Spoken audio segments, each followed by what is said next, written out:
ભરૂચના જંબુસરથી એક મહત્વપૂર્ણ સમાચાર તેની ઉપર નજર કરીશું। ભરૂચના જંબુસરમાં દેવલાથી કપુરિયા ચોકડી નજીક બોલેરો પિકઅપ પલટી જતા એક યુવાનનું મોત નીપજ્યું હોવાનો અહેવાલ સામે આવી રહ્યો છે।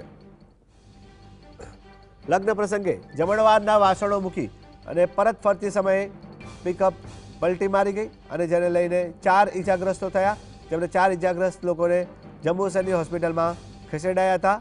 ભરૂચના જંબુસરથી મહત્વપૂર્ણ સમાચાર, દેવલાથી કપુરિયા ચોકડી નજીક બોલેરો પિકઅપ પલટી જતા એક યુવાનનું કરુણ મોત નીપજ્યું, જ્યારે 3 થી 4 લોકો ગંભીર રીતે ઈજાગ્રસ્ત થયા હતા।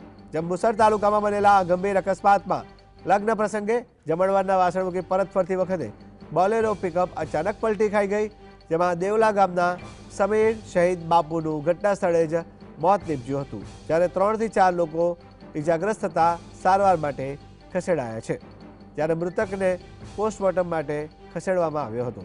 પોલીસે ઘટના સ્થળે પહોંચી સઘન તપાસ હાથ ધરી છે।